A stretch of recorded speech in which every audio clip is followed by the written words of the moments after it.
Robbie, please say a few words. Thank you very much.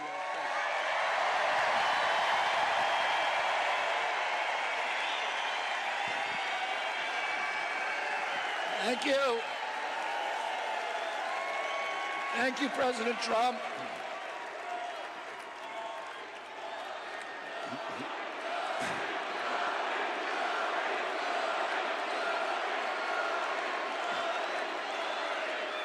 Thank you.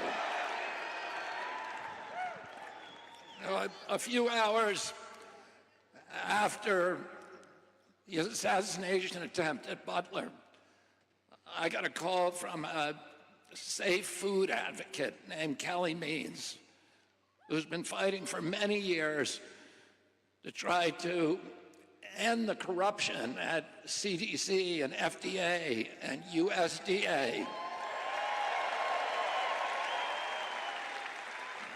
And these institutions run by the big food processing companies, the big ag and the chemical companies that they're supposed to regulate. And he said to me that he'd been advising me for many years and on my campaign. And he told me that night that he was also advising President Trump. And he asked if I would talk to President Trump. And I said, of course. And about a few minutes later, I got a call from the president. And we talked. We had a very good talk. And then he invited me to come see him the next day. And I went to Minneapolis and saw him. We met again a couple of weeks later in Florida.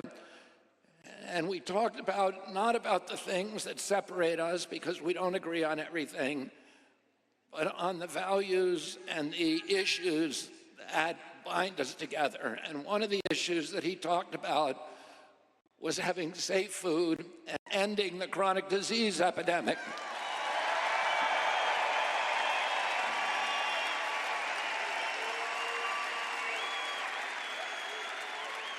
Our children are now the unhealthiest, sickest children in the world.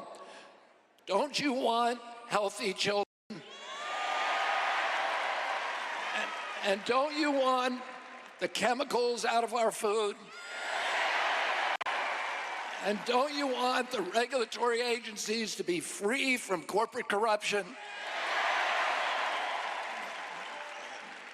And that's what President Trump told me that he wanted. He also told me that he wanted to end the grip of the neocons on U.S. foreign policy.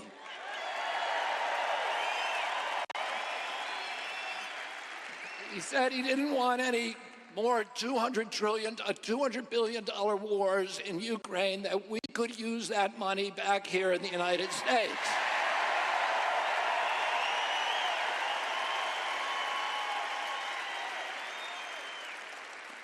And the safest, the best way to build a safe America is to rebuild our industrial base and rebuild the middle class in this country.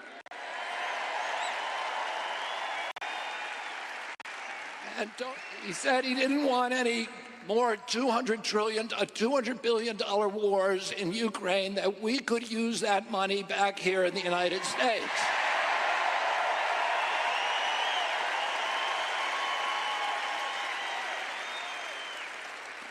And the safest, the best way to build a safe America is to rebuild our industrial base and rebuild the middle class in this country.